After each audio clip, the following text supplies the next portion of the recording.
बारे में, अरे आप एक्सरेज के बारे में क्यों बता रहे हैं? Are we talking about the same repeti? Gutenberg, या सेम रेपिटी लिखा है ना भैया वहां पे, वो जो नहीं हिस्टोरियन एंड नेचुरलिस्ट है वो।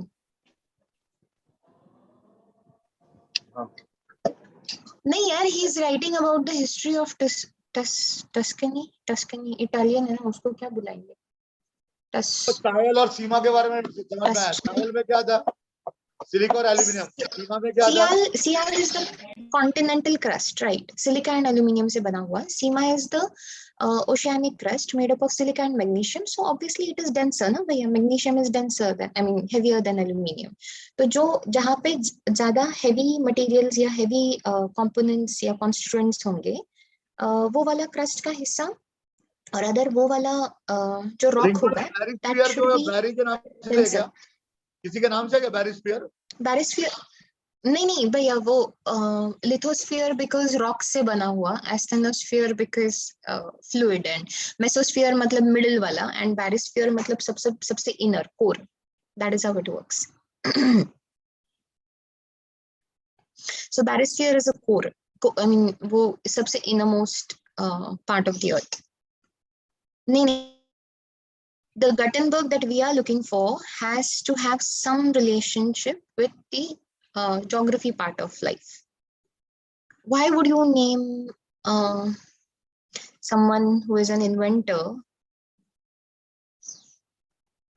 I can't see why this person, or maybe they were just honoring him. That's fine. I don't know which Gutenberg now they were honoring. But either the person has discovered the discontinuity, or then it's simply been named so for honoring the person. Okay? Maybe in some other field. Bhaiya, can we go forward now? Bhaiya? Rinku ma'am. जी हाँ जी। बैरी के बारे में क्या बता रही थी? What were you talking about berry?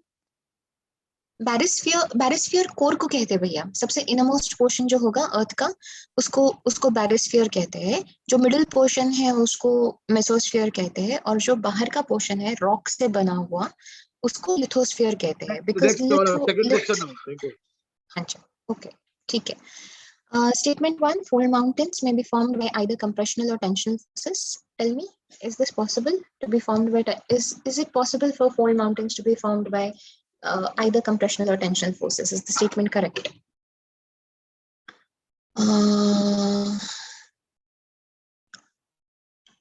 That's true, Arman. No, this is not possible. Tensional forces से नहीं बन सकता है. People, what are fold mountains? This is the crust of the earth. Okay, it gets folded, and that is how a fold mountain is formed. Okay, so what was the original size? This was the original size. Okay, now this is how much the crust has shortened. All right. So what happens is that there is a, and this can only happen if you have applied compressional forces on both sides. If you apply to a certain crust part of the crust, if you apply tensional forces, how can the crust be folded? There will be cracks in the crust. Okay, there will be no folding of the crust. There will be a fault, a proper fault, a crack, and the crust will break. Okay, that is how tensional forces work. Tensional forces break the rock. Fold mountains can only be formed by compressional forces, never by tensional forces. Okay, so the statement itself is wrong. Formation of fold mountains leads to shortening of crust. ये वाला statement सही है, because I just showed you, right? वो जो crust होता है, it is clearly shortened. अरे यार, wait. Okay, see here. दिख रहा है आपको? This is the compressional forces. तो जब compression होता है, तो जो this is the length of the ये जो length of the strip है, that is the length of the crust. Okay. So जैसे ही आप इस strip को fold 11th का बुक है भैया, 11th स्टेट। मुझे इनके कुछ इलस्ट्रेशंस अच्छे लगते हैं। ये इट मेक सेंस ना, अभी सामने से नजर आ रहा है कि कंप्रेशन में शॉर्टनिंग हो जाता है क्रस्ट का, and it can only happen by compression, it can not happen with tension. Tension में टूट जाएगा, इस तरह से टूट जाता है। This is what happens in tension. Okay, there is a proper fault और break in the crust, so that won't happen. ठीक है, फाइन, All right, ठीक है. So we'll go. क्या आंसर होगा हमारा? Only statement 2 was correct. We'll just go with that. Okay. Only statement 2 was correct. First का answer Horowitz था. Third question: which of the following statements concerning the crust of the earth is correct? Sial makes up the oceanic crust, whereas Sima makes up the continental crust. Is this correct? Sial makes up the oceanic crust and Sima makes up the continental crust. क्या ये सही है? इधर बताइए. Tell me, does Sial make up the oceanic crust? No, absolutely not. Sial कौन सा crust होता है? Continental crust. Okay. Sial मतलब ऊपर वाला continental crust. फिर उसके बाद within the crust. Okay. Within the crust also we are talking कि ऊपर Sial है और नीचे सीमा है. Okay. Because Seema is denser and oceanic है तो obviously वो थोड़ा सा जी भैया. लेकिन अल्फाबेटिकल ऑर्डर देखना. SIAL है. हाँ जी. बाद वर्ड आएगा SI. तो डिक्शनरी में भी हाँ डिक्शनरी में ऐसा चलेगा. That is true. तो सियाल ऊपर है तो सीमा नीचे होता है. कितने लोगों को समझा मैं क्या बोल रहा? आगे. ओके ठीक है. सो फर्स्ट स्टेटमेंट गलत है. हमको इनकरेक्ट स्टेटमेंट चाहिए था. नो, ये वाला स्टेटमेंट इनकरेक्ट है. Lithosphere comprises of the crust and asthenosphere. No, it does not. What does lithosphere comprise of? Lithosphere is crust plus upper mantle. Okay, crust plus upper mantle जो होगा that is the lithosphere. यहाँ पे देखा था अभी lithosphere को. ये देखिए लिथोस्फीयर माने क्या? क्रस्ट एंड सबसे ऊपर वाला मैंटल एंड देन उसके नीचे एक एस्थेनोस्फीयर होता है. ये पूरा का पूरा लिथोस्फीयर अलग अलग प्लेट्स बना के उस एस्थेनोस्फीयर के ऊपर फ्लोट कर रहा है बिकॉज एस्थेनोस्फीयर फ्लूइड है, लिथोस्फीयर सॉलिड है. Okay, so even if it's a continental crust और एन ओशियनिक क्रस्ट सॉलिड है. Okay, so crust and uppermost mantle जो होता है that forms the lithosphere and that whole structure, a solid structure, floats over a fluid asthenosphere. Okay, so lithosphere is crust plus upper mantle. तो ये वाला statement भी गलत हो गया. Sial and Sima have different compositions but equal densities. No, Sial and Sima clearly have different densities. Sial का density 2.7. Aluminium का और मैग्नीशियम का डेंसिटी सेम रहेगा क्या? नहीं, सवाल ही नहीं आता. सट्टा है. एल्यूमिनियम अलग है और मैग्नीशियम अलग है. डेंसिटी सेम आने का चांस रहेगा क्या? नहीं रहेगा. Okay, correct. एंड कौन सा ये थिकर होता है? सियाल थिकर होता है, सीमा थिनर होता है बिकॉज ओशन का जो क्रस्ट होता है ना, ओशियनिक क्रस्ट, वो बार बार रिन्यू होते रहता है, बार बार कंज्यूम होते रहता है. तो it doesn't whole time like the continental crust to build and develop itself. Okay, besides continental crust का बहुत वॉर्पिंग होता है आइदर बाय फोल्डिंग, फॉल्टिंग, ऐसे पाइरोजेनी, ऐसे अलग अलग प्रोसेसेस में. लेकिन सियाल obviously is thicker because it can, it accumulates a lot over the period of time. Meanwhile Sima cannot do that. So Sial is always thicker. Average thickness 70 kilometers. If you go near mountain areas and something, तो like Himalayas में वगैरह आपको 70 to 100 kilometers का thickness मिल जाता है. Density का unit ग्राम पर centimetre cube है ना. वाटर का डेंसिटी कितना रहता है? वाटर का लड़की लोग, वाटर का डेंसिटी क्या रहेगा? वाटर का 1 ग्राम पर सेंटीमीटर क्यूब. और अगर आपके को एमकेएस में चाहिए तो पानी का डेंसिटी एमकेएस में है. पानी का डेंसिटी एमकेएस में है 1 into 10 power सेंटीमीटर. पानी का डेंसिटी एमकेएस में 1000. पानी का डेंसिटी बोले थे तुम लोग क्या? विनय दौरान को पानी का डेंसिटी नहीं मालूम? बोलना फिर 1000 क्या? क्यूबिक केजी पर मीटर क्यूब. केरोसिन का डेंसिटी बोलो. केरोसिन का जल्दी से, केरोसिन का. हाँ, बच्चों को पकड़ के लाए मान ले यार. केरोसिन का density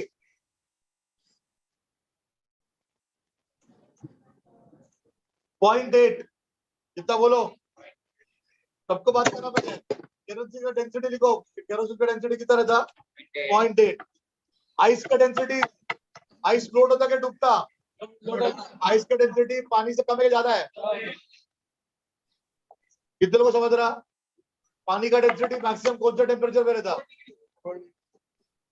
continue Rinku. Next. Okay, so your final answer, the only statement that is correct is Sial is thicker than Sima. Okay, बस यही एक statement सही है. All right, next question.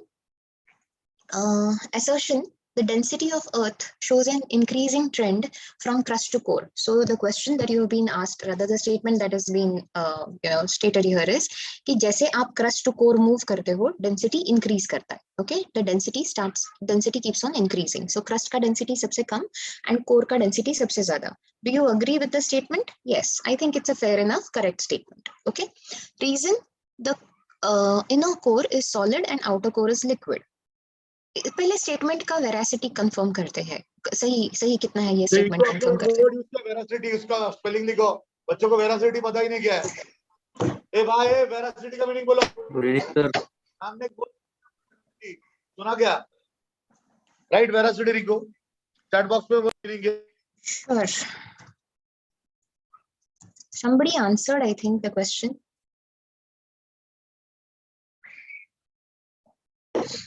Harry Potter के ट्रुथ सीरम को क्या कहते थे? People, you really need to pick up your Latin and stuff from other places, huh? ऐसे वाली चीजें. The quality of being truth, correct. The habit of telling the truth, absolutely good. Okay, so the statement कितना सही है ये verify करते हैं. Okay. Centimetre को मल्टीपल 10⁻⁶. ऊपर का तो 10⁻³ आता. इनको रिमेंबर, बच्चों को बहुत बेसिक चीजें नहीं आता. वाटर का डेंसिटी बच्चों को नहीं आता. So you have to go down the level. भैया सुनिए ना, I have to finish the portion. मैंने खुद को 27 to 28 मार्च का लिमिट दिया है to finish geography. Question number 5 आगे. Okay, ठीक है. So ये वाला सेकंड वाला बताइए. इनर कोर सॉलिड है, आउटर कोर लिक्विड है. We agree with this, right? ये बिल्कुल सही है अपने लिए. बट मुझे बताइए, इज दिस ये सेकंड स्टेटमेंट रीजन है क्या कि वो डेंसिटी ज्यादा क्यों हो रहा है towards the core? Because inner core solid है एंड आउटर कोर लिक्विड है, ये रीजन है क्या जो डेंसिटी के ज्यादा होने का? नहीं ना, this is not the reason.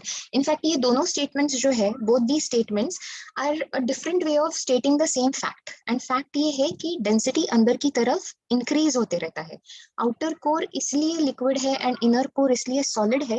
One, because the heavier materials, जितने भी हेवी मटेरियल्स है, they all gather towards the centre of the earth. Okay, secondly, because जब तक you reach the inner core, pressure इतना बढ़ जाता है कि वो resultant pressure की वजह से inner core solid हो गया है. That's the scientific explanation you have for the core, the solidity of the inner core.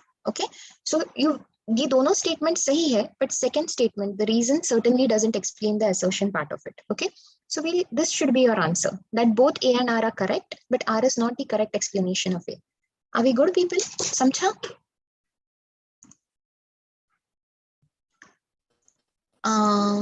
Yes, okay. ma'am. All right, ठीक है. Then we move on to the next question. Which of the following cannot be classified as a gradual geomorphic process? Read the following cannot be classified as gradual geomorphic process. Gradual माने slow, something that is not sudden.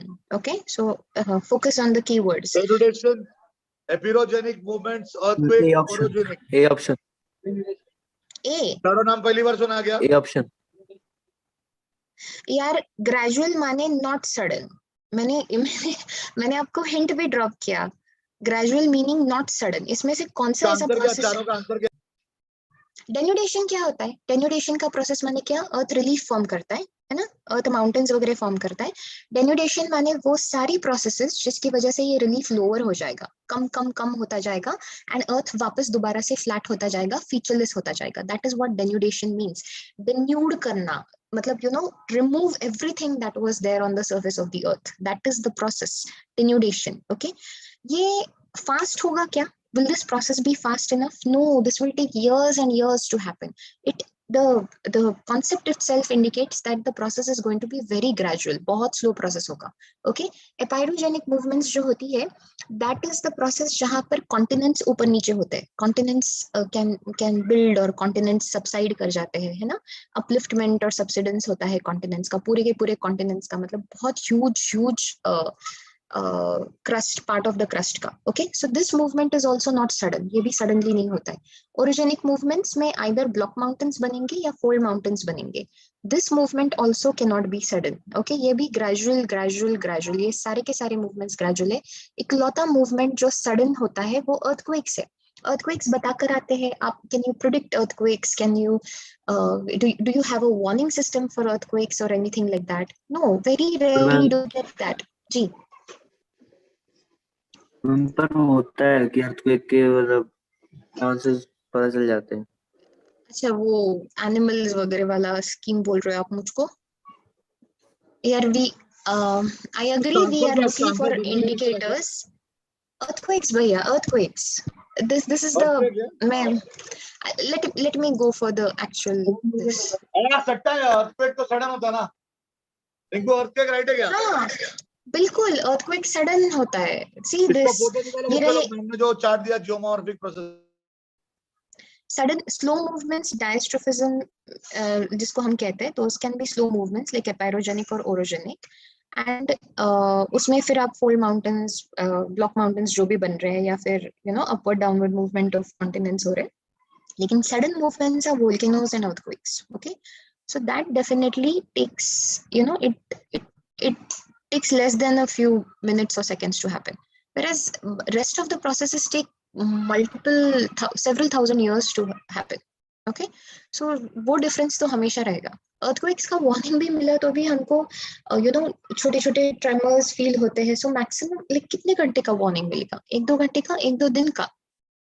But वो sudden event होता है, it is not a gradual event. धीरे धीरे धीरे धीरे earthquake होता है, ऐसा नहीं है। वार्निंग की भी बात नहीं कर रही हूँ मैं, I am talking of the actual event that happens. कितनी देर के लिए लास्ट करता है? It's a sudden event people. Okay, चलो ठीक है। Next question, which of the following statements about continental drift theory is incorrect? Continental drift theory के बारे में इनकरेक्ट स्टेटमेंट कौन सा है? ये the theory was proposed by Arthur Holmes in 19 statements about continental drift theory is incorrect. इससे इसको पढ़ा गया, सब लोग चैट बॉक्स पे लिखो कॉन्टिनेंटल ड्रिफ्ट थ्योरी क्या, चैट बॉक्स पे लिखो।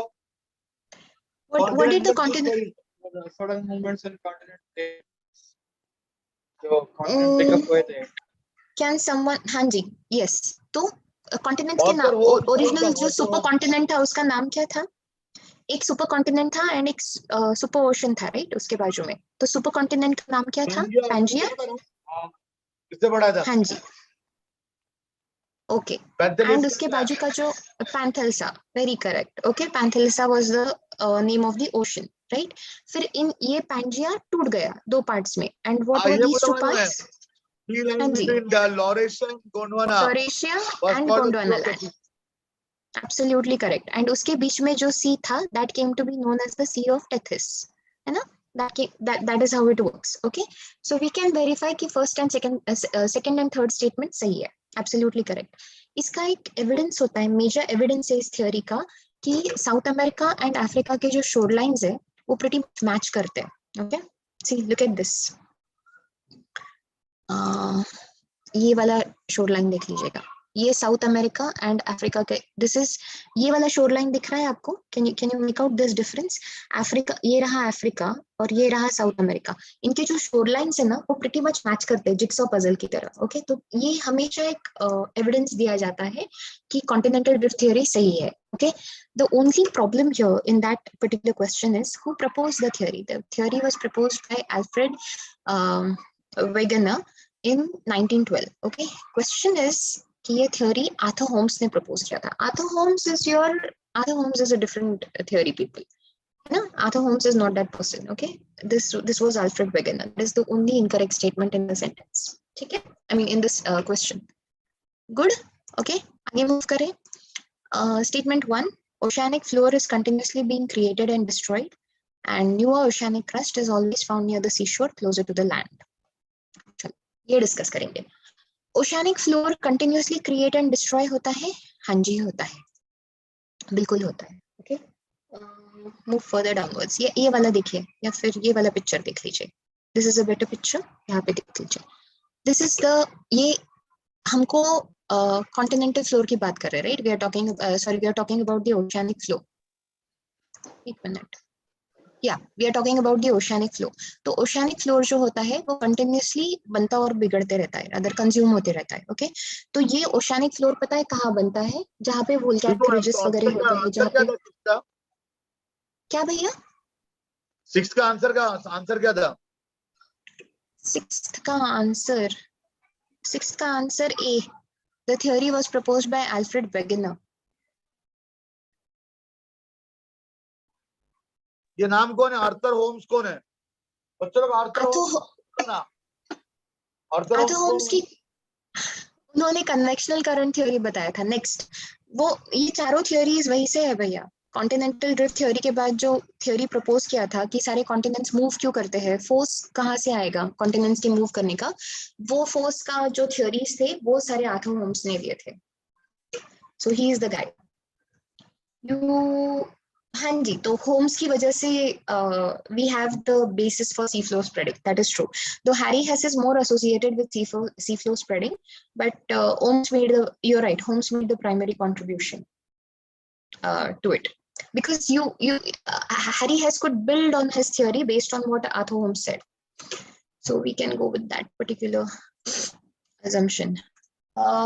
Okay, so like I was telling कि ये जो जहाँ पर कहीं conversion plate boundary diversion plate boundaries होती है ना, जहाँ पे plates move away from each other, वहां पे नीचे से लावा का अपवेलिंग होता है। ओके, मैग्मा का अपवेलिंग होता है, and then that magma comes out of that vent, and वो उस फिशर में से बाहर आ जाता है the magma, and then it spreads about, right. वो आजू बाजू स्प्रेड करके कूल सॉलिडिफाई होके नया क्रस्ट बनाता है, राइट।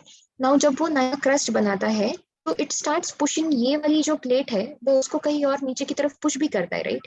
तो जहां जैसे ही नया क्रस्ट बनता है, कहीं ना कहीं older crust is getting destroyed at the diversion boundaries. Okay, diversion boundaries पे पुराना वाला क्रस्ट जो है that is getting destroyed, whereas convergent boundaries पे पुराना वाला क्रस्ट जो है that is getting destroyed, and divergent boundaries पे this is divergent and this is convergent. Okay, divergent boundaries पे नया वाला crust is being formed all the time. Okay, समझा? See यहाँ पे this is your divergent crust. Okay, दो plates है, अलग अलग हो रहा है, different directions में जा रहा है, दिखाई दे रहा है ना, plates are going in different directions, and finally ये वाला plate इस plate के नीचे consume हो रहा है. Okay, this plate is being consumed below the other plates. तो oceanic crust continuously create and destroy होते रहता है. That is true. Newer oceanic crust is always found near the seashore closer to the land. No. Newer oceanic crust कहाँ मिलता है आपको? हमेशा closer to the ridge. Newer oceanic crust is always be closer to the ridge. Usually mid ocean में कहीं तो मिलेगा आपको. Okay, that is not how this works. So ये this is not a second statement सही नहीं है. First statement सही है. We go with that. All right. ठीक है? So we'll go with statement A is correct only. Question number 8. Which of the following is not a minor tectonic plate? Thank you, Ganasham, for explaining about Arthur Holmes. I know what FRS means. What does FRSE mean? I know FRS means Fellow of Royal Society. So, and that was a huge honor to, receive. Anyways, here we are. Which of the following is not a minor tectonic plate? Boys, which of the following is not a minor tectonic plate? Arabian, Indian, African, Caribbean. Is not a minor tectonic plate. Arabian, Indian, African और Caribbean. मतलब आप जिस किसी plate के बारे में बात कर रहे हैं वो मेजर प्लेट होना चाहिए, बड़ा होना चाहिए। तो सबसे बड़ा तो अरेबियन, इंडियन और अफ्रीकन है, which is not a minor, तो आंसर कैरेबियन ही आएगा ना रिंकू? नो भैया, अफ्रीकन। कैरिबियन प्लेट मैं दिखा देती हूँ आपको, ये रहे सारे प्लेट्स। छोटा है ना? हाँ, तो माइनर नहीं है ऐसे पूछ रहे हैं ना हम लोग, इसी the question is which of the following is not a minor plate, तो you have to tell which is the major one out of it. Major वाली कौन सी है? तो मेजर वाली तो अफ्रीकन है, ये पूरी की पूरी जो अफ्रीकन प्लेट है दैट इज द okay, ये वाला this African plate is the major one. Okay, meanwhile this is your Caribbean plate, ये Caribbean है, ये Indian है और ये Arabian है, सारी छोटे छोटे plates है. All these are smaller plates. India can be considered a larger plate if it is considered a part of Indo-Australian plate. Okay, but Indian plate on its own is considered as a minor plate. ठीक है? I assume yes. So which of these is not a minor tectonic plate? Would be African. ये minor नहीं है, ये major plate है. which of the following statements regarding, I'm going on to the 9th question, okay people, which of the following statements regarding tectonic plates is incorrect? इसमें से कौन सा statement incorrect है ये बताना है. Tectonic plates move over fluid asthenosphere, ये सही है? Yes, na? Tectonic plates do move over fluid asthenosphere. Conversion plate boundaries are associated with the creation of the new crust. Conversion plate boundaries मतलब एक plate यहाँ से आती है, दूसरी प्लेट यहाँ से आती है, तो एक plate should go below the other one, and ये वाला जो पोर्शन है ये डिस्ट्रॉय हो जाता है इस प्लेट का, बिकॉज ये मैंटल में चला जाता है एंड मेल्ट हो जाता है. Okay, so obviously that portion is getting destroyed. Now tell me, conversion plate boundaries are associated with the creation of new crust? No, this statement is wrong. Okay, यहाँ पे crust destroy होता है. Divergent plate boundaries are associated with rifts and volcanic eruptions. Divergent plate boundaries मतलब this is one plate, this is the other plate, both are moving in opposite directions. Okay, this is divergent plate boundary. इसको divergent plate boundary कहेंगे. तो ये जो vent होता है यहाँ से, तो यूजुअली यहाँ पे ये रिफ्ट बना सकता है, हाँ रिफ्ट बनती है. वोल्केनिक इरप्शंस होते हैं, हाँ होते हैं. So both things can be possible. Incorrect पूछ रहा है यार आपको, स्टेटमेंट्स इनकरेक्ट कौन सा है? तो you have to name the wrong statement. And crust is neither created nor destroyed at transform boundaries. That's absolutely correct. Crust ना तो create होता है और ना ही destroy होता है at transform boundaries. This is where you are. ये रही आपकी transform, कहाँ गई transform boundary यहाँ पे? ये वाली, this is the transform boundary. तो transform boundary पे ना plates जो होती है, they simply slide by each other. Okay, they do not they are not moving away from each other or towards each other, they simply slide by each other. आगे पीछे move करते हैं plates. So crust create या destroy नहीं होता है. So this statement is also correct. So all this was correct and this was correct. सिर्फ ये वाला statement गलत था. So answer is B. Okay, अगर you are talking about this, so answer is going to be B. Okay, B is going to be your answer. All right, moving ahead. Statement 1. भैया कहाँ चले गए? मैं फटाक से questions करा रही हूँ इसलिए. I'm there. अच्छा, okay, ठीक है. First statement, the Indian plate is subducted under the Eurasian plate. Is this correct? Tsunami का रीजन earthquake या वोल्केनो की वजह से होता है. हाँ जी, that is true. बहुत सारा पानी डिस्प्लेस हो जाता है आइदर टेक्टोन, किसी भी टेक्टोनिक इवेंट की वजह से बड़ा सारा पानी डिस्प्लेस हो जाता है, and that is the water that comes. So tsunami is always an after effect of a major tectonic event. और देन नो, बट पानी को डिस्प्लेस होना चाहिए, बीच समुद्र में पानी डिस्प्लेस हो जाना चाहिए, मतलब पानी का उतना सप्लाई चाहिए. एंड अगर सुनामी शोर तक पहुंचा ही नहीं तो देन फर्क नहीं पड़ता है, then वो अंदर waves की तरह रहेगा. It is only when the tsunami reaches the shore that it transforms itself into the tsunami. Otherwise, then it's just normal water that is moving about in the ocean. Okay, ठीक है. Question number 10. Statement 1. The Indian plate is being subducted under the. Sorry, किसी ने सवाल पूछा था तो मैं जवाब दे रही थी.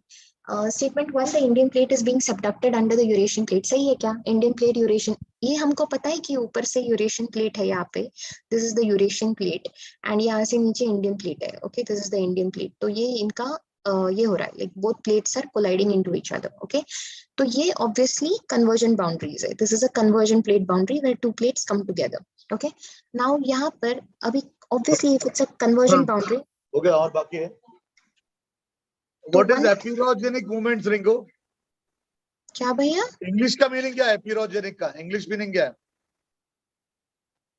कॉन्टिनेंट्स भैया, कॉन्टिनेंट बिल्डिंग. तो देखा था ओरोजेनिक और epeirogenic. Oro means mountain, epiro means continents. So continent building movements, epirogenic movements are continent building movements. So बड़े बड़े continents बनते हैं या फिर subside कर जाते हैं. Okay, ठीक है. So like we were discussing, एक प्लेट दूसरे प्लेट के नीचे चला जाएगा. Okay, it will be subducted. So it is the Indian plate जो नीचे चला जाता है, ये इंडियन प्लेट है. This is going below the Eurasian plate. Okay, ये यूरेशियन प्लेट के नीचे सबडक्ट हो रहा है. द रीजन बीइंग कि anyways, so first वाला स्टेटमेंट तो सही है. Statement 2 says in the subduction zone usually the denser older crust of the earth is subducted. ये वाला भी सही है. That is the reason why the Indian plate is being subducted. It is denser, older, thicker, है ना. ये तीनों में से जो भी क्वालिटी होगा वो वाला प्लेट अपने आप नीचे चला जाता है.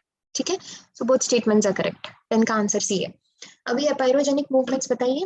क्या होती है? Horizontal and radial, horizontal and share, vertical and share, vertical and radial. Agree, ये टफ क्वेश्चन होगा आपके लिए, लेकिन बताइए यार।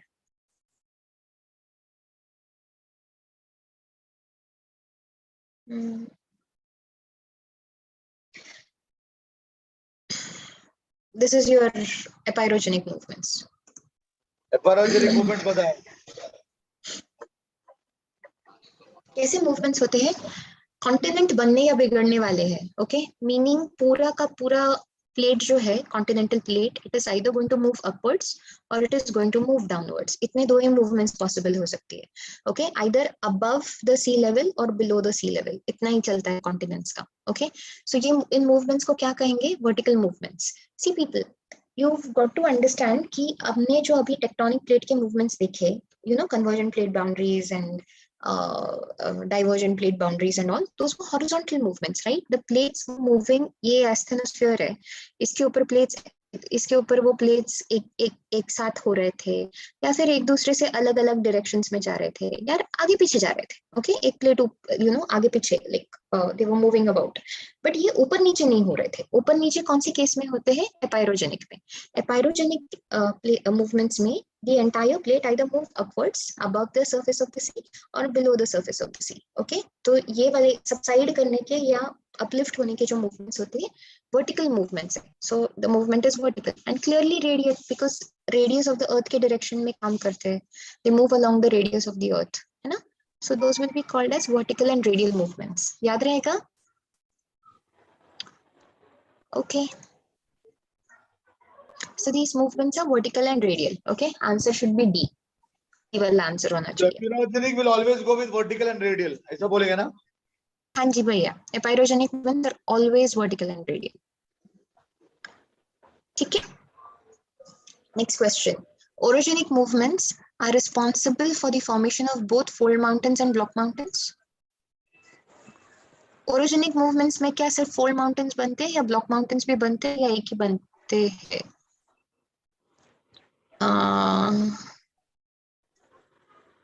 दोनों मूवमेंट्स होती है, राइट? ओरोजेनिक मूवमेंट्स क्या होती है? They are for both mountains, mountain building movements है। So whether your mountains are fold और block, all goes well, okay? So दोनों माउंटेन्स बन सकते हैं।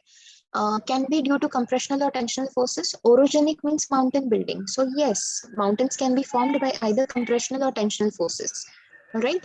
They involve very complicated deformation of land. Yeah, बहुत बुरा deformation होता है.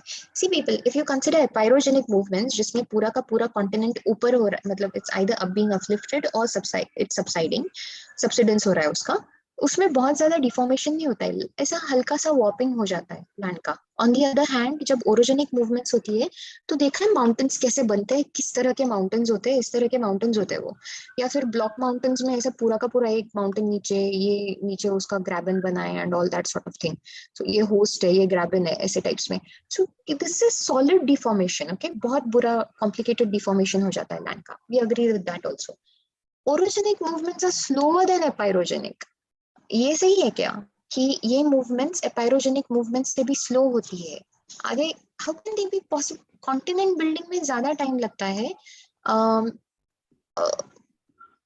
माउंटेन बिल्डिंग में थोड़ा सा कम लगेगा। कंपैरिजन अगर करनी है दोनों के बीच में, ओरोजेनिक एंड एपायरोजेनिक में, तो एपायरोजेनिक मूवमेंट स्लोअर होती है, ओके? वो ज्यादा स्लो मूवमेंट्स है as compare to orogenic movements. So ये स्टेटमेंट गलत है। So we just have to go with 1, 2 and 3 are true. So see, 12 का आंसर सी होगा, ठीक है? In which of the question number 13, I'm just going to assume that until you ask me to explain something again, I'm just going to assume that you guys have understood what is being told, okay? Or what is being explained. In which of the following folds are both limbs of the fold parallel and not horizontal? This is the thing. चलो बोलो। This is how it works. आपको चाहिए कि दोनों limbs parallel है लेकिन अभी भी vertical है, horizontal नहीं हो गया है। तो कौन से है वो? ये तो दोनों अभी भी like you know limbs parallel नहीं है। Limbs parallel कौन से केस में हो जाते हैं? In which case are the limbs parallel? Either recumbent fold sorry, either a recumbent fold or an isoclinal fold, okay? इन दोनों केसेस में limbs clearly parallel है। Isoclinal folds में ये देख लीजिएगा यहाँ पे, this is your isoclinal fold, ये वाला फोर्थ वाला जो फोल्ड है वो आइसोक्लाइनल है। ओके, तो यहाँ पे लिम्स क्लियरली पैरेलल है, इतना फोल्डिंग हो गया है कि the limbs are almost parallel, but the fold is still standing upright, है ना, प्रीटी मच अपराइट है। It is when the fold is sleeping on the ground, तो फिर उसको रिकम्बेंट कहते हैं। ओके, रिकम्बेंट का मतलब मैंने आपको बोला, रिकम्बेंट ये वर्ड इंग्लिश मीनिंग भी स्लीपिंग होता है। You know, she was in a recumbent position, मतलब वो सो रहे हैं, like you know, that's how it is.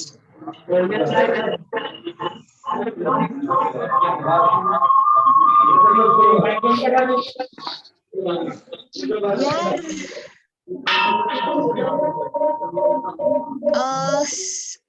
wait a minute, मैं reclaim host बन जाती हूँ.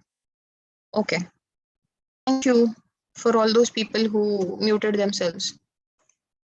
Okay, back to business. So समझा कौन सा फोल्ड होगा वो? रिकम्बेंट फोल्ड में both limbs are parallel. See over here, both limbs parallel है रिकम्बेंट फोल्ड में, ये वाला फिफ्थ फोल्ड रिकम्बेंट है, both limbs are parallel. Limbs मतलब समझता है ना आपको, लिम्स मतलब ये वाला part, this portion, okay, these are the limbs of the fold. तो दोनों लिम्स पैरेलल है लेकिन स्लीपिंग पोजीशन में है, हॉरिजॉन्टल है, ओके। व्हेयरएज आइसोक्लाइनल में both limbs are parallel but the structure, the fold is still vertical, okay. So we are looking for that fold, हमको isoclinal fold की पड़ेगी। So both limbs are parallel but not horizontal, should be isoclinal, okay. So B, we are going with B. Which of the following features is not, question number 14, which of the following features is not associated with a fold mountain? Graben, anticlinorium, naps और overthrust fold. इसमें से कौन सा fold mountain के साथ associated नहीं है?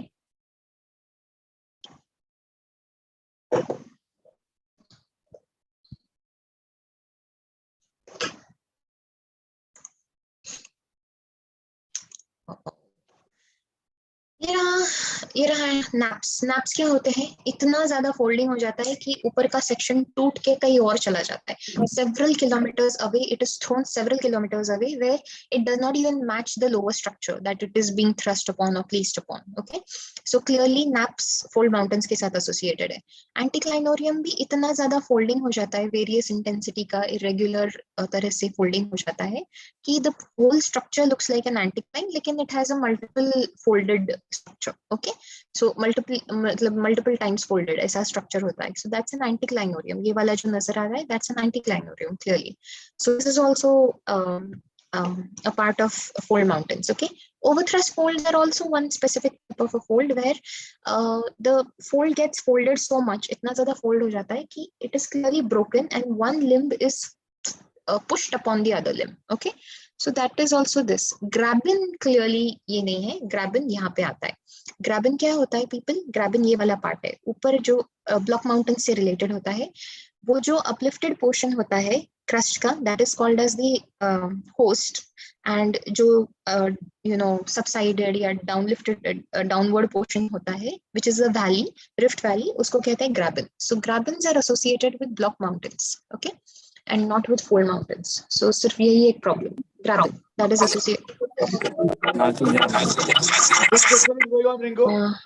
जी भैया, कौन सा क्वेश्चन चल रहा है?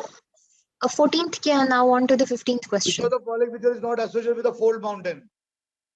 क्या क्या था उसमें? Graben, anticlinorium, nappe, naps overthrust fold, nappe, conics के साथ जाता, मैथ्स दिख रहे हैं विनय थोड़ा इंपॉर्टेंट है, ज्योग्राफी मैथ्स पे, ज्योग्राफी में मैथ्स देखो, नापे NAPPE गूगल करो, जो कोन है ना, कोन तुम्हारा कोन सर्कल पढ़ रहा है तो कोनिक्स, उसके अंदर का जो प्लांट हाइट है ना उसको नापे बोलते हैं, गूगल करो उसके NAPPE नापे इन कोनिक्स क्या है, तो तुमको वीडियो आएगा। कौन कह रहा बाहर?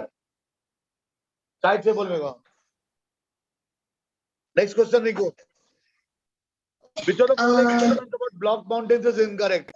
ये वही लॉजिक है भैया, वही ज्योग्राफी का लॉजिक है। सो graben ना, graben is the answer over here, graben इसका आंसर है। एंड अभी 15 question, which of the following statements about block mountains ना, ब्लॉक माउंटेन्स को होस्ट बुलाते हैं? हाँ जी बुलाते हैं, बिल्कुल बुलाते हैं। लेकिन ब्लॉक माउंटेन्स को होस्ट क्यों बुलाते हैं? गूगल करो बच्चों लोग।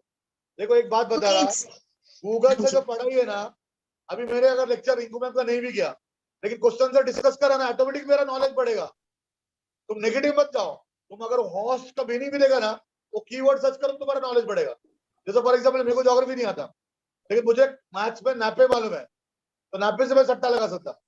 क्यूमुलेटिवली जब पढ़ते रहेगा तो मेरे को नॉलेज भी आएगा। लेकिन पढ़ना नहीं छोड़ना है। अनीस क्लासेस में मोबाइल इसलिए अलाउड है कि मोबाइल अच्छी भी है और गंदी भी है। हमको मोबाइल को अच्छा बनाना है। नहीं समझ में मैं क्या बोला? हाँ, नहीं तो घंटों का काम मिनटों में करता मोबाइल, घंटों का काम। अब वो फिश देख रहे हैं, बिल फिश, मैंने उसका पिक्चर भी देख लिया।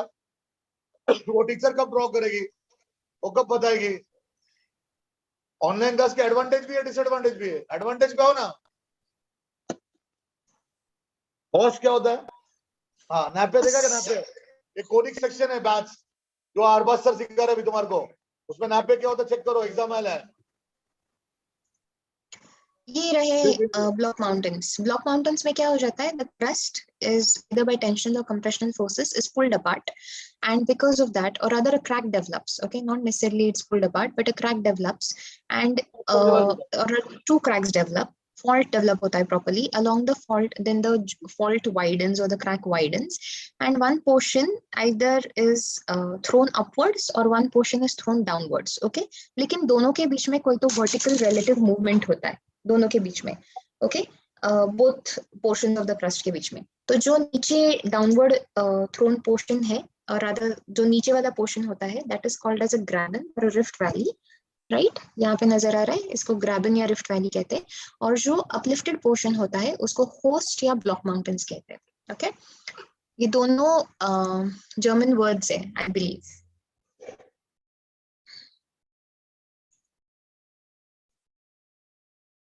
Block mountains may be formed by either compressional or tensional forces. Yes, both these statements are correct. Okay, mountains have steep and almost vertical inclines. हाँ, हमने डिस्कस किया था ना, इतना steep, बहुत steep incline होता है, and almost vertical होते हैं इनके inclines. इसका पिक्चर भी दिखाया था, मैं अभी दिखाया मैंने आपको पिक्चर इसका। ये देखिए, this is how it looks. ये वो माउंटेन का साइड है, एकदम स्ट्रेट ये होता है उसका साइड। होस्ट को कोई मीनिंग है क्या? हाँ भैया, होस्ट इज अ, होस्ट बोल दे क्या? it's a mass सेक्शन को ग्रेबन बोल दे क्या? इंग्लिश से कनेक्टेड है क्या वो? Is it connected with English? Host is the German word for upward, I mean ऐसे lump of mass or something like that. उसी दिन क्लास में किसी ने डिस्कस किया था, some kid asked me कि host क्या होता है, तो I just knew it's the German word for it. मुझे उसका actual meaning नहीं था, लेकिन German में it seems it's some ऐसे lump of mass ऐसे, so that's why host. Graben is clearly something which is a valley sort of a thing, a depression. That is what it means. Okay, and the last statement, Himalayas in India is an example of block mountain. Whoa, यार ये आपको कुछ ना आए तो भी चलेगा, लेकिन ये पता होना चाहिए कि हिमालयास फोल्ड माउंटेन्स है यार। It's formed on a conversion boundary. Conversion boundary पे कैसे ब्लॉक माउंटेन्स बन सकते हैं? बने तो भी कितने बुरे वाले बनेंगे। हिमालयास क्लियरली अभी भी बन रहे हैं, so clearly it is a fold mountain, है ना। सो हिमालयास, ये वाला स्टेटमेंट गलत है। सो this is the answer. Answer 15 का आंसर डी होना चाहिए। Okay, which of the following falls? Question number 16. Which of the following falls displays no vertical displacement? Displays मतलब to show. Oh, sorry. आप मुझे कोनिक्स के भी आंसर्स बता रहे हो क्या? Okay, good. सर साहब ये कौन है? निसान। यार ये Nissan. Okay. If you choose to call yourself by that name, I can't help anymore. Okay, so जो folds आप बता रहे हैं, some कोई गाड़ी का नाम है मेरे हिसाब से, निसान गाड़ी का नाम होता है, राइट? तो this person has not written down his actual name. कौन है निसान? रिमूव करना पड़ेगा उसको, रिमूव करे बोला उसको, ये और निसान नाम से कौन है, इसको रिमूव करो तो नाम लिखो। इन्होंने जो लिखा है ना, people, all these kinds of folds, these are very high, ये बहुत this is like graduation level knowledge है, मतलब इंटरेस्टिंग हो सकता है, लेकिन रिंको जो एंटीक्लाइन और सिंक्लाइन, ये दो चीज तो तुमको आना चाहिए। एनडी में आया एंटीक्लाइन एंड सिंक्लाइन पता होना चाहिए। बार बार देखेंगे ना तो ज्योग्राफी जाएगा। एंटीक्लाइन सिंक्लाइन तुम्हाला माहिती पाहिजे। हे अँटिक्लाइन अपवर्ड फोल्डला अँटिक्लाइन म्हणायचं आणि जो डाऊनवर्ड फोल्ड असतो त्याला सिंक्लाइन म्हणायचं. पुढं पुढं पुढं मॅडम. अच्छा, ओके. तू मराठी Then बोल एकदम नीट. अभी अमिताभ बच्चन का मराठी पिक्चर कर रहा है मंजुले के साथ वैसा. अच्छा. नहीं नहीं, I will stick with Hindi और इंग्लिश भैया, मेरा मराठी बहुत ये हो जाता है. Which of the following faults displays no vertical displacement. Display का मतलब होता है नजर आ जाना या दिखाई देना. ओके, वर्टिकल डिस्प्लेसमेंट नहीं होती है. ऐसा कौन सा फॉल्ट है? थ्रस्ट का मीनिंग मालूम है? कितने लोगों को मालूम है थ्रस्ट मतलब फोर्स रहता है? वो निशान नाम का उसको निकालो. थ्रस्ट मतलब क्या रहता है? Thrust force. ये बात मालूम है क्या तुम्हारे को? थ्रस्ट मतलब फोर्स रहता है, ये बात मालूम है क्या? हाँ, अब थ्रस्ट फायर्ड फोर्स. हमारा सबसे बड़ा प्रॉब्लम इंग्लिश का है. ज्योग्राफी में बैठे तो इंग्लिश भी सुधर जाएगा. ये रहे आपके डिफरेंट टाइप्स के फॉल्ट्स. ओके, नॉर्मल फॉल्ट में क्या होता है? क्लियरली टेंशनल फोर्सेस काम करते हैं, राइट, एंड एक पोर्शन नीचे शिफ्ट कर जाता है, एक पोर्शन ऊपर शिफ्ट कर जाता है. ओके, सो वर्टिकल मूवमेंट है.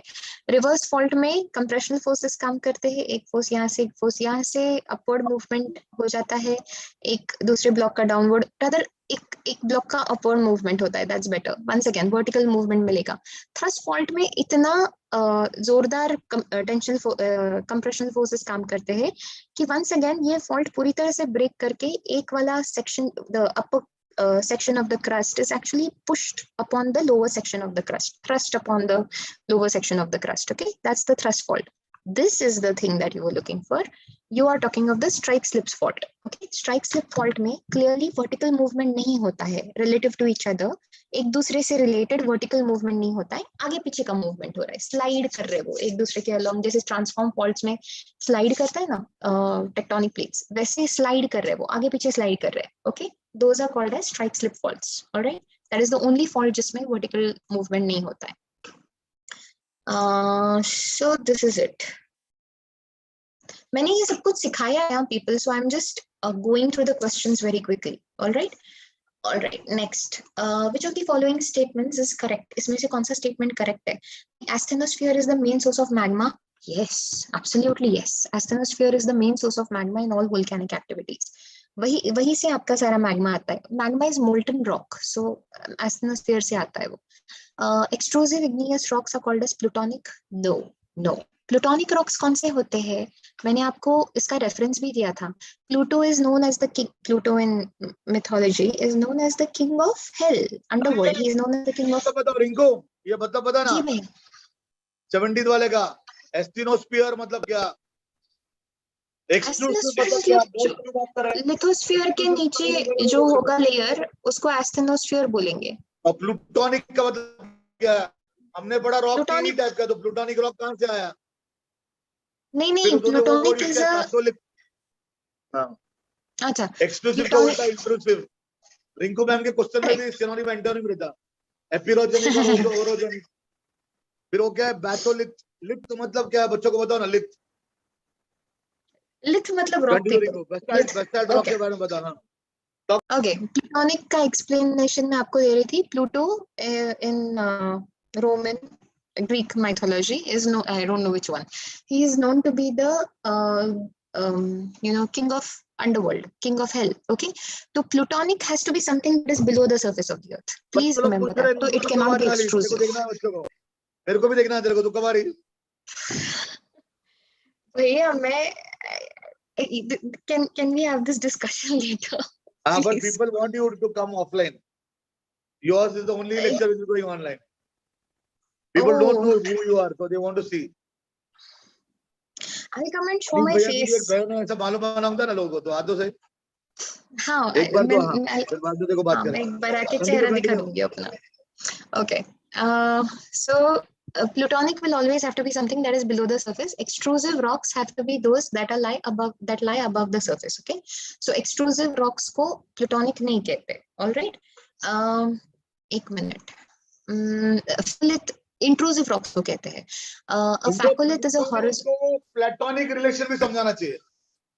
प्लूटोनिक और प्लेटोनिक के बारे में. प्लेटोनिक क्या होता है? तो प्लेटोनिक रिलेशन क्या होता होना चाहिए? Best example of platonic relation Kajol and Shahrukh Khan. बच्चे जरा बोर हो रहे, सो रहे करके काजोल और शाहरुख खान का नाम लिया. शाहरुख खान के बारे में बात करें. जी जी बिल्कुल. दोनों दोस्त थे but no love affair. Second, और एक बेस्ट एग्जांपल है जिन्होंने पिक्चर टाइटैनिक बनाया था, उन लोग का भी प्लेटोनिक रिलेशन है. कौन है टाइटैनिक में? कौन है हीरो? Leonardo DiCaprio. हाँ, केट विंसलेट. दोनों बहुत कमाल के एक्टर्स हैं. इंग्लिश में प्लेटोनिक का प्लूटोनिक हो गया ना, तो रिलेशन से ज्योग्राफी में आता है, याद रखो. और हमारा सबसे बड़ा प्रॉब्लम हमारा इंग्लिश है. नहीं समझ में आया? Continue Rinku. Okay. I'm just happy for Leonardo DiCaprio's memory. Okay, here we are at batholiths and facholiths. कौन सा परफ्यूम यूज करता? कौन सा क्या यूज बच्चों करता को है? सब मालूम है. आवाज कितना आ रहा देखो. परफ्यूम. अच्छा. दुबई में शाहरुख खान का एक बहुत बड़ा पाम बीच में उसको डोनेट किया है, मतलब गिफ्ट किया उसको. क्या गिफ्ट किया है उसको? हाँ, बंगला फ्री में दिया. तो मालूम क्या, वहां कोई जॉगिंग में जाएगा ना तो शाहरुख खान आएगा. वहां लोग खाना खाएंगे ना क्लब हाउस में तो शाहरुख सर्व करने आएंगे. शाहरुख उसका ब्रांड एम्बेसडर. देखा कभी तुमने पाम बीच में? तो बहुत सारे लोगों ने शाहरुख को देखने के चक्कर में दुबई में प्रॉपर्टी लिया. कितने लोगों को बात मालूम है? बच्चे लोग बहुत ब्यूटीफुल है. पूरा पाम है. पाम समझे? नारियल का झाड़. वो आर्टिफिशियल आइलैंड बनाया और वहां पे बंगलोज बनाए.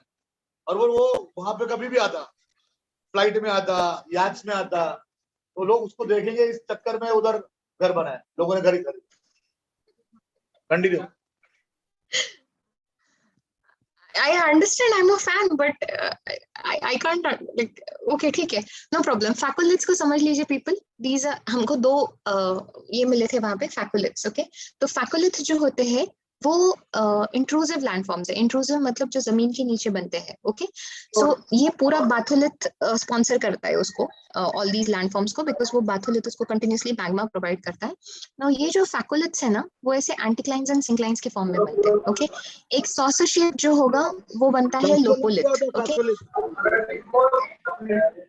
देखो फैसोलिथ में आ गया, एंटीक्लाइन भी आया और सिंक्लाइन भी आया है कि नहीं आया? और कॉन्क्रीट भी आया. कॉन्क्रीट मेरा बहुत अच्छा वर्ड है. जैसे कॉन्क्रीट है, अभी रिंकू मैम पढ़ा रही, तुम सुन रहे, मैं नहीं बैठेगा तो तुम नहीं सुनेंगे. तो बिल्कुल क्या बोलेंगे? कॉन्क्रीट. क्या बोलेंगे? कॉन्क्रीट. तो कॉन्क्रीट बहुत इंपॉर्टेंट है. okay. कंटिन्यू. So facholiths जो होते हैं they appear in the form of anticlines and synclines. The mound shaped ones are called as laccoliths. Okay, ये mound shape दिखाई दे रहा है आपको, उसको कहेंगे laccolith.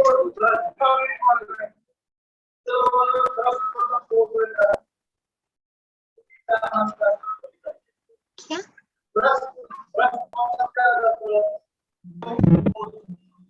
भैया ये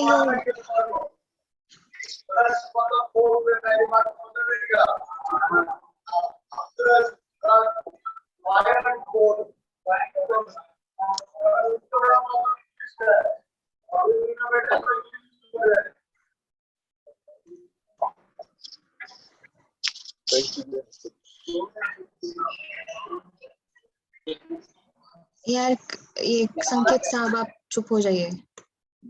ओके, भैया कहाँ गए?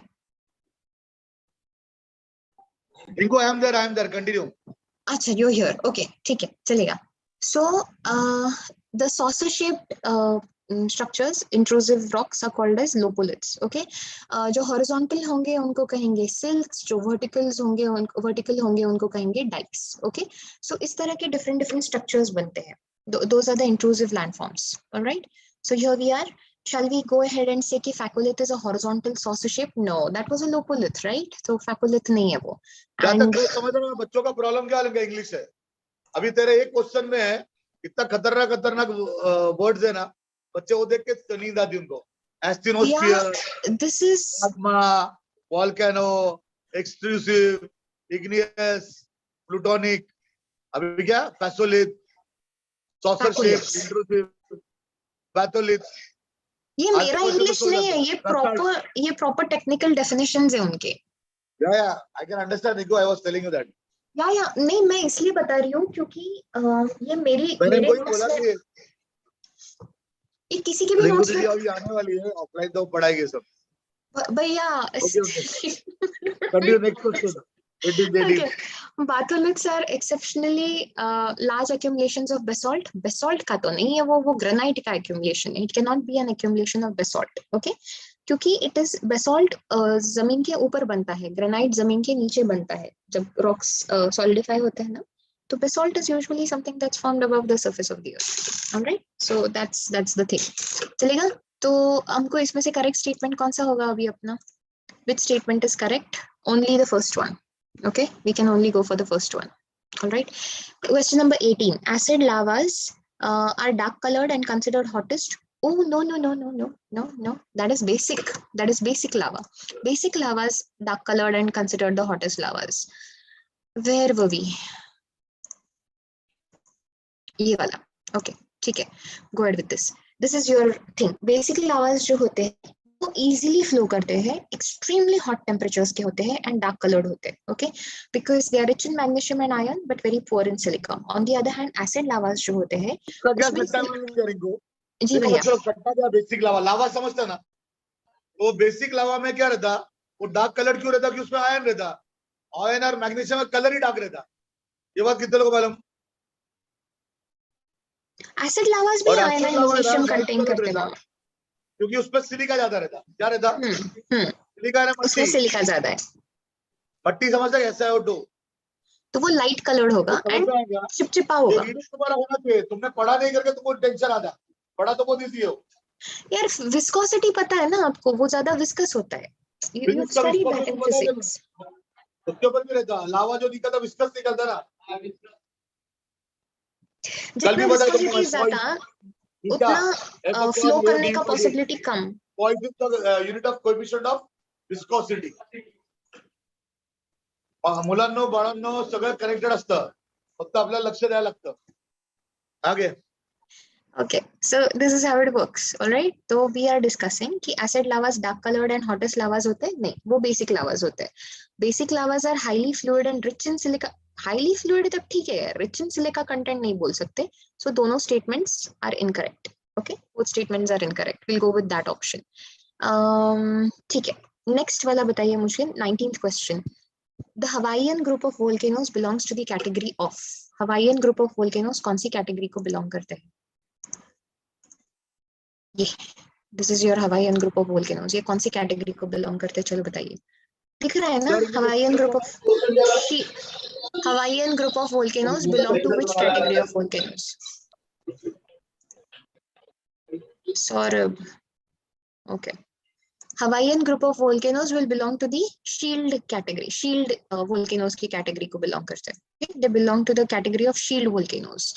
That is what बोला था. शील्ड वोल्केनोज सबसे लार्जेस्ट वोल्केनोज होते हैं, फैले हुए होते हैं, बहुत टॉल नहीं होते बिकॉज लावा बहुत फ्लूइड होता है, इजीली फ्लो करता है.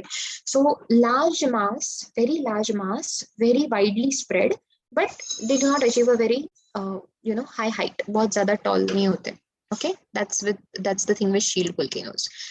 Next question, barren island. Okay, barren island जो है इन इंडिया, ये कौन सी कैटेगरी का वोल्केनो है यार? ये स्ट्रैटो वोल्केनो है. ओके, मतलब एक लेयर के ऊपर दूसरा लेयर बनेगा, फिर तीसरा बनेगा, फिर चौथा बनेगा. तो इस तरह से 19th का आंसर शील्ड है भैया. First A. दवा हवाई किधर आता? हवाई ग्रुप ऑफ आइलैंड्स किधर आता? चलो बताइए कौन सी कंट्री ऑन करती है? कंपोजिट वोल्केनस. ये क्या रिंको? कैल्ड्रास क्या है? फ्लड बसाल्ट प्रोविंसेस क्या है? बताती हूँ मैं आपको, बताती हूँ. I'll show. This is calderas. ये स्ट्रैटो एंड ये कैल्डेरास. कैल्डेरास में एक गाड़ी है, दुबई में बहुत पसंद आता. वो गाड़ी है ना, क्या गाड़ी का नाम क्या रिंको? कैरावन? राइडर नहीं है. नहीं. वो वैन. हाँ, द कैरावन ना. क्या गाड़ी है? चलो देखा क्या वो कैरावन जो है ना, एक मूवी है, ब्रदर सिस्टर में, बहुत फैंटास्टिक मूवी है. उसके अंदर हीरो कौन है? जो पुष्पा पिक्चर में ना, वो नहीं, पृथ्वीराज है मेरे हिसाब से भैया. पृथ्वी है. Yes, Nazria is Fahad Fasil's. I mean, she's married to him. Rinku, ये कैल्डेरा क्या है Okay. रिंकू, बता ना कैल्डेरा। कैल्डेरा में क्या रहता है ना भैया, कैल्डेरा इज डिप्रेशन।